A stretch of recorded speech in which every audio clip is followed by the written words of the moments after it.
to start every morning with something that I fondly refer to as the jargon of the day. And this is an important part of the day because we know that autism is a jargon-intensive journey, right? And sometimes it can be so overwhelming. Hey, when our kids are diagnosed, we're usually underslept, overwhelmed, and desperate for answers. And a lot of times when we go to talk to somebody, they're going to respond to us with a mouthful of jargon. And, you know, the purpose of jargon is because it's so specific to a specific area of things. And it works really well when you're talking to colleagues, and it works really well when you understand it. But until you understand it, it's frustrating, or at least it can be. We don't want it to be frustrating. So a lot the same way that we teach our kids, that we take things in small amounts and try to make them reinforcing, we're trying to take jargon one word, one phrase, one acronym at a time. We'll give you an actual definition, and then we give you a working definition that's less specific. Come on, we got to be honest about that. But hopefully gives us a greater understanding. I think a lot of times just having a morsel of understanding and then seeing it when it's applied directly to your child, that's when it really clicks in. So if you don't quite get it when we talk about it, don't worry. It will help to make sense when you see it in your own child. So today's term, and this is one of those terms that it seems like a word that you might be familiar with, but within the context of autism, it's slightly different. So today's term is deprivation. All right, let's take a look at what our actual definition is. Here we go. An establishing operation that results in the increasing the reinforcing value, of particular event or stimulus, and thus increases the frequency of behaviors relevant to those events as consequences, i.e., person is more likely to engage in behaviors that have previously resulted in access to those events or stimuli in the past. This is one of those definitions that I love to point to because you look at it and you go, I am no closer to knowing what in the heck that word means, right? That's why we give you a working definition. Hopefully it's a little bit easier to understand.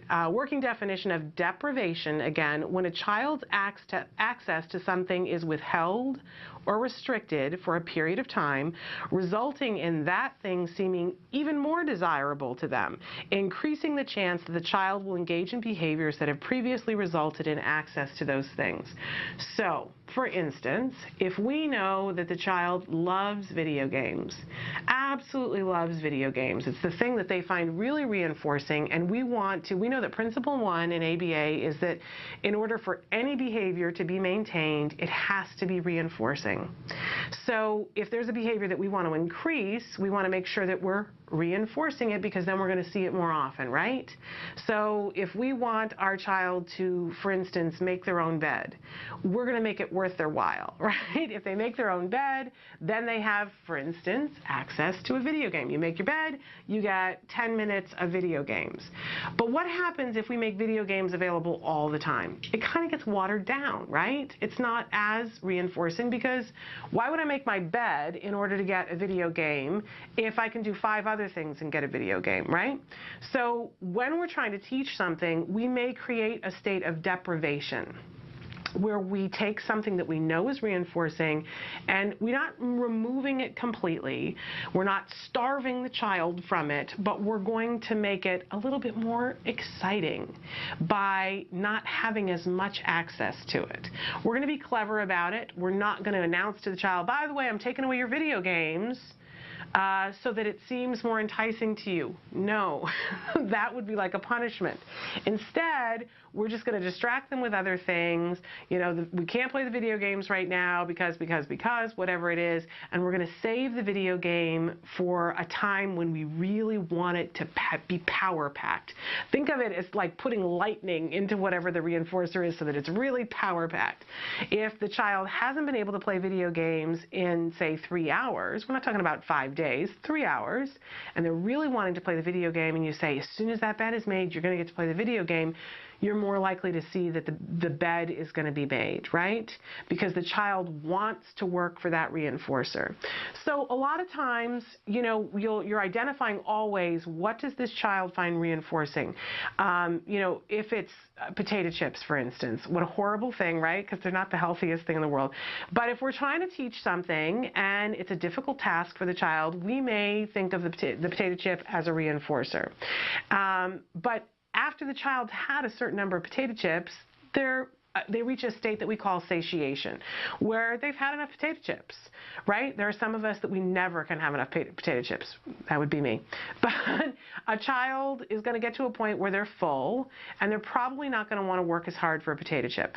So we always have to be mindful of how much access has a child had to the reinforcer. We have to switch reinforcers, but if we know something is reinforcing, we can create a state of deprivation to have the child work for it. That's really important that we don't do this with things that are life sustainable, and things that are not productive. If the child finds it really reinforcing to go into the bathroom and to pee on the potty and do what they have to do on the potty, we're never going to create a state of deprivation with that, right? And we're never going to starve a child. It's common sense kind of things. But it literally is maybe removing access to something for a brief period of time just to make it that much more enticing. It will help us to be able to teach the skills that we want to teach, and it helps us to power pack our reinforcers, creating a state of deprivation. I know when I first heard deprivation, it sounded like this very extreme thing. The main thing I want you to get is that it's just for a brief period of time. So if the child's, one of the things we talk about frequently is when you're setting up a therapy room, that there should be some toys that the child always has access to, and that there should be some closed spaces where you can put a toy where it's out of sight, out of mind. We're not teasing them with these things and saying, you can't have it until you do this. We're just putting it away and bringing it out for when the time is that we're going to be working on that specific lesson. It's a very fine line. Don't worry if you don't get it yet, because we'll talk about it more and it will start to make more sense for you when it comes up with your individual child.